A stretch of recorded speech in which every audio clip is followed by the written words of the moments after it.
Thank you, Mr Speaker. My question is to the Minister of Education and asks what recent announcements has she made about replacing New Zealand's national qualification? The Honourable Erica Stanford. Mr Speaker, last weekend I announced the details of our new senior secondary qualifications. From 2028, Level 1 NCEA will be gone, replaced with a foundational award in literacy and numeracy that is drawn from the Year 11 English and Maths curriculum. From 2029, Year 12 students will sit the New Zealand Certificate of Education, and from 2030, Year 13 students will sit the New Zealand Advanced Certificate of Education. Students will be marked from A+ through to E for each subject, back to a grading system that makes sense for parents, students and employers.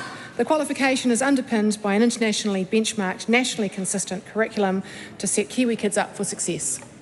Supplementary. Why is the government replacing our national qualification? Well, Mr Speaker, the 2024 ERO, or Education Review Office, report statistics speak for themselves. 70% of employers did not consider NCEA Level 1 to be credible. 60% of teachers didn't think it was a reliable measure of what students know and can do. Half of parents and 40% of students don't understand how the system works. A standards-based qualification system that was designed to be flexible, but in actual fact has led to the ability for students to game the system by pulling together random credits that don't always form a cohesive package of learning or pathway into future study. These changes are about ensuring curriculum drives assessment and that cohesive, well-sequenced and structured subject content is assessed through a combination of both internal assessments and, importantly, an end-of-year exam. Supplementary. How will students gain the foundational award? Mr Speaker, to achieve the foundational award, students will need to pass a literacy and mathematics assessment that is drawn from the Year 11 English and Maths curriculum, typically sat in Year 11. The foundational award can also be achieved in later years by passing English and Maths at Year 12 or 13. There will be a 2-year transition built into the system where students can also gain a foundational award by gaining the current literacy and numeracy co-requisite.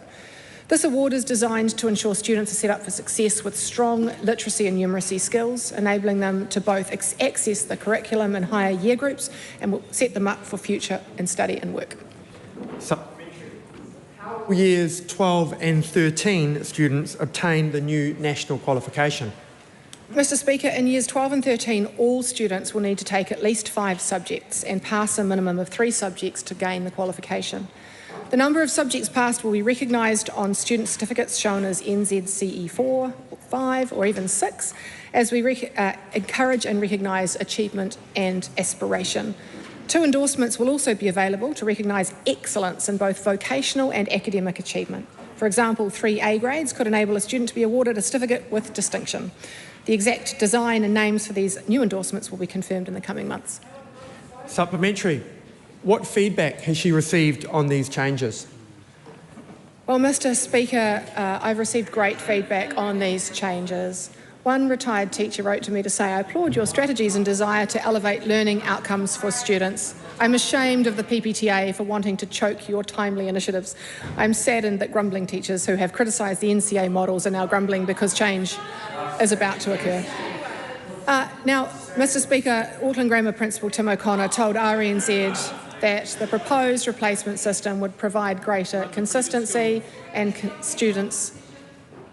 I'll start that again, Mr Speaker. Auckland Grammar Principal Tim O'Connor said to RNZ that the proposed replacement system would provide greater consistency for students nationwide, saying students from Invercargill and Tukaroa will know that they've learnt and been assessed against the same students in Auckland and in Wellington.